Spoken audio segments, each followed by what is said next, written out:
It was that moment when I realized, I just can't go back to a normal OT job. I'd had too much fun and excitement. I had imposter syndrome, and this is after being a confident OT for over 10 years. I just felt burnt out. I just felt broken, and I knew I needed out, but I just did not know how. I needed some kind of escape route to freedom.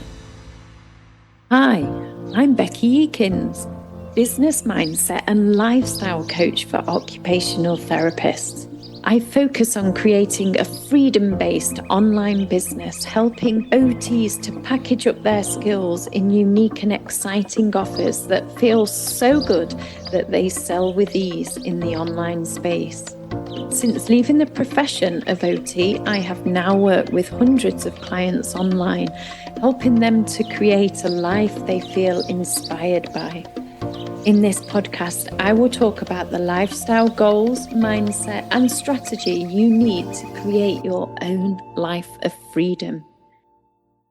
Welcome to the first ever podcast episode of OT Yourself to Freedom. So I'm Beki, and I'm currently in North Wales in the UK.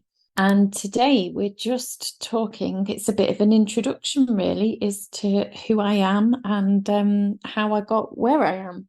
So the clue is in the title. I was an OT who OT'd myself to freedom.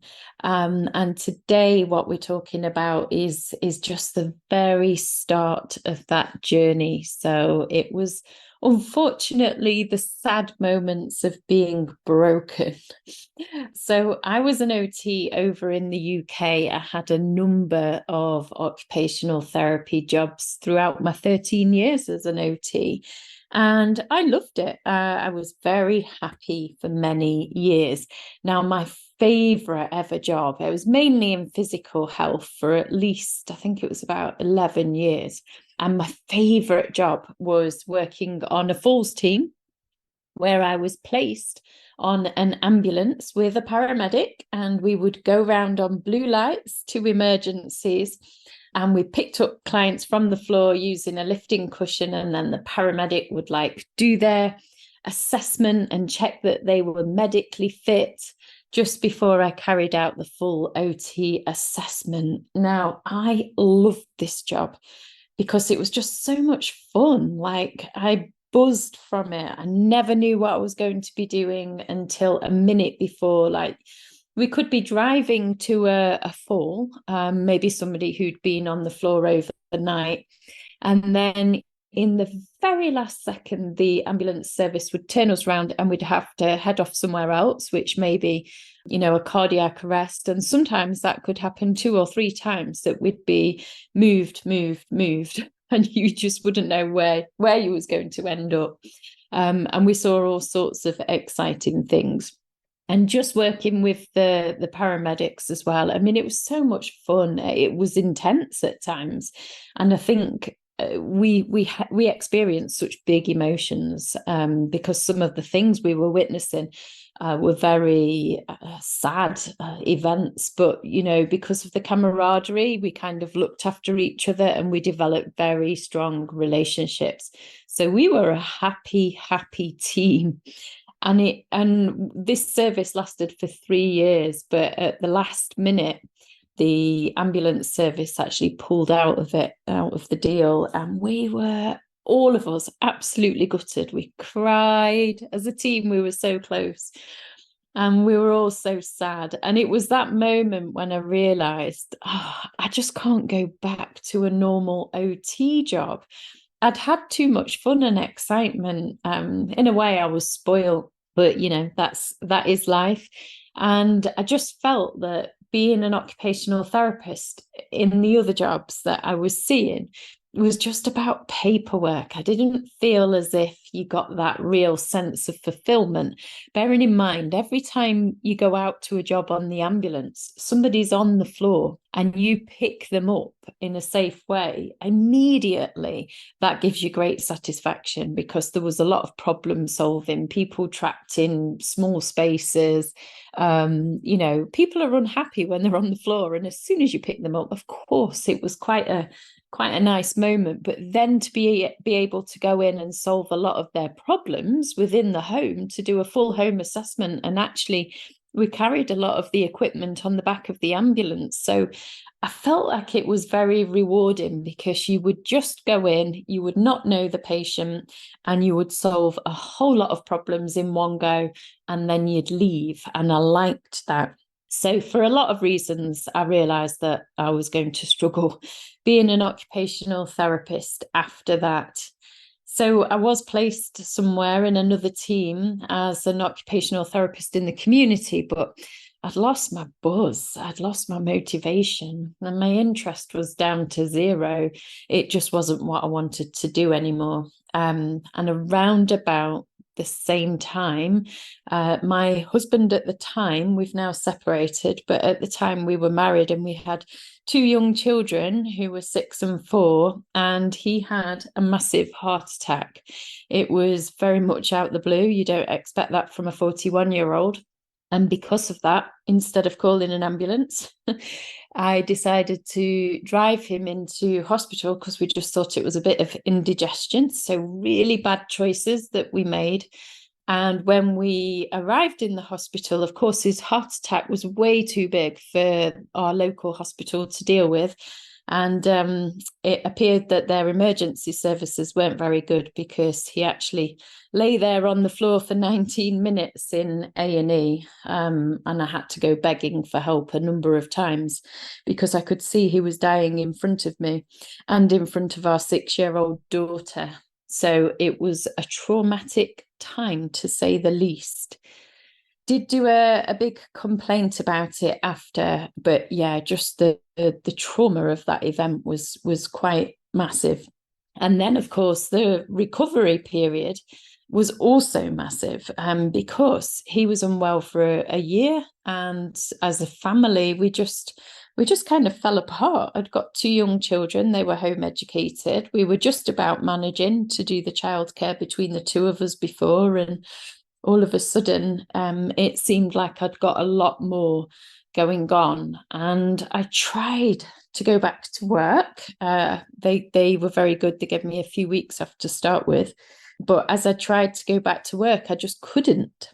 So it was like my home life was so messed up that I just had no space for work in my life, like emotionally, intellectually. I just needed out, and I just needed to be at home with my family. But obviously, we also needed money, and the whole thing just felt like an impossible situation. In those days, I had no strategies for supporting my mental health. I didn't realize how important it was to do daily work on this. And quite honestly, I was broken.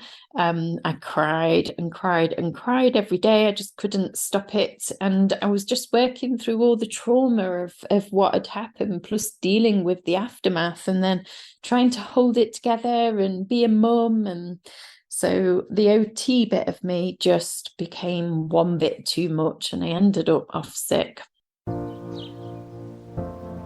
I recorded a mindset meditation, one that you can do overnight. Very powerful in terms of helping you create the confidence, the self-belief, and deal with any money mindset issues. I use these kind of overnight meditations all the time. I found them incredibly powerful. So I've created a very special one, and I'm giving it for free to all of my podcast listeners. You can download it on the show notes. When I tried to return to work, I really struggled. I just found that I couldn't open emails, because even the thought of that just caused massive rising stress. I just couldn't speak to people. I had imposter syndrome. And this is after, being a confident OT for over 10 years. I just felt burnt out. We had so many management changes at that time, and I lost complete respect for any bit of the company that I was working for. There were some things I really disagreed with as well. Like, I just wanted to look after people. That's what I wanted to do. I wanted to be in a situation where I could help people. That is why I became an OT. But they were getting us to fill out assessments that took 2 hours. And actually, we had to fill them out on a laptop in front of the clients that we were working with. And they were elderly clients. And I just was not happy with this because I felt that it was a barrier to communication. And it just broke every rule of how I feel people should be treated, especially in their own home. And especially a lot of these people, like I might have been the only person they saw all that week. And there I was just having to routinely ask these questions, which seemed irrelevant and felt irrelevant to me, and sit there with a computer on, meaning that I can't get eye contact with them. So I really hated it. So everything was building up. It was all building up around me. And I didn't find it fulfilling anymore. I just felt broken and I knew I needed out, but I just did not know how. I needed some kind of escape route to freedom. That's what I kept thinking. But it's, you see people online living the best lives, and I just could not fathom how on earth they made it. So this was just the start of my journey, basically, talking about how I went from a happy and confident OT to completely broken, and the whole timescale of when that happened is less than 6 months. I think the service shut around June and he had his heart attack in January. So within 6 months, that was it. My life had completely changed from being wonderfully happy to just being, it just felt like I was just living inside a nightmare. So I'm sure the rest of the journey just get better, I promise you. But I think everybody has to start somewhere. And now when I can look back at that, I just think, wow, I'm so pleased that happened, because if I had just continued to cruise in that falls team, I probably would still be there now. I never would have created such a wonderful life. And the fact that I was so completely broken just meant that I was absolutely forced to take stock and really decide what it was I wanted in life. Just to give you a quick idea of where I ended up. At the time of writing this in 2023, I've just had 3 months away in Australia with my children. I've just returned to North Wales and been able to move into a beautiful country home, all on my own, and I have the kids half the time. My business, even though I've only been working very often 10-hour weeks while I've been traveling, my business has just continued to grow and expand. And every day I just feel so grateful because I've got choice and freedom. I wake up when I want. I don't set an alarm or anything like that. And I just kind of look outside for clues as to what I might be doing. It depends on the weather. And it depends on the kids, what they're feeling like. Very often we're in the forest. Virtually every day we're in the forest. As I just feel really deeply connected to the sensory experience, really, of the forest. It's the smells of the trees. And I really enjoy just watching the colours of the seasons change. I know the trees are evergreen, but the colours of the weeds, basically, but they go from pink to yellow. And I spend a lot of time just looking at the very subtle changes. And it's just perfect mindfulness. And I do that every day. I love it. So we just watch the seasons change, enjoying the colours, just going hiking, maybe swimming or biking. And I've got time to do that every single day. Sometimes I have to pinch myself because I can remember what life was like when I was, felt like I had to work full time. I've got time for me. That's a massive thing. I've just got so much support at home, like a team of people that help with the house, with the chores, with the garden. And I've also got a fantastic and growing team who run my business for me as well. And I just feel so nourished by all of these relationships and support networks and people who are just there helping me, supporting me. And I just feel incredibly grateful that I got to a stage where I can live a life like that. So many times when I'm looking back, I honestly have to pinch myself. I still cry sometimes if I think about what happened during that stage. But, it was 2017 when that happened, and it's now 2023. And life is completely unrecognizable. I'm not saying it was easy, but it was the catalyst for change that I needed to be able to follow what was on my heart. And one of the things that I want to do with this podcast and the idea behind OT Yourself to Freedom is we all help other people. We all can give guidance and support and enable other people to live their best lives. But I like the idea that we can OT our own lives. And you see this a lot with different people in the OT world. They do some amazing, amazing things. So as part of this podcast, I want to use it to inspire OTs just to change up their lives, follow their passions, break out of conventional patterns. Like, let's encourage you to think big and bigger and even bigger again, because let's recognize the potential that's within us. Like, one of the things that's really shocked me is how perfectly suited OTs are to sell in the online space. The kind of skill set that we've developed is just so marketable and so desired out there in the big wide world. So it's really, we're in a very good position if only we realize that ourselves. So I really like to help OTs find their inner mission and just help them release it to the world, because we've got big messages inside of us. And my mission basically is to create a movement of occupational therapists who OT themselves to freedom. Now, that does not have to mean freedom in the way that I define freedom. It's individual to every different person, your own idea of what means to be free.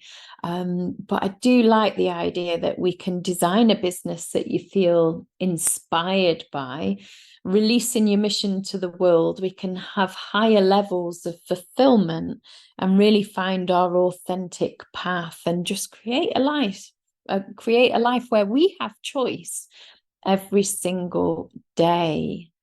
So if you're an occupational therapist who thinks that there's more to life than this, I'd love to hear from you. I'd love to hear your comments, your thoughts, and hopefully over the next few episodes, I'll be sharing all sorts of useful tips and hints, and I'll be interviewing some other OTs. So keep in touch and keep following the episodes.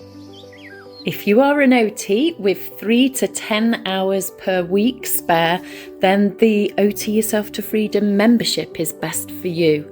It will teach you how to create a business, an online freedom style business, but in an affordable way. And this is best for those of you who haven't got the time to really go for it. If you have the time to go for it and you want to achieve bigger results in a short space of time, what you're looking for is the OT Freedom Collective. This is for OTs who've got 10 hours a week or more and you're just really keen to get big results. That's where you're going to be closely supported by our team for a 6-month period. It will be intensive. You'll learn everything you need to create this freedom style business. And the biggest word that people say about it is that it's life-changing.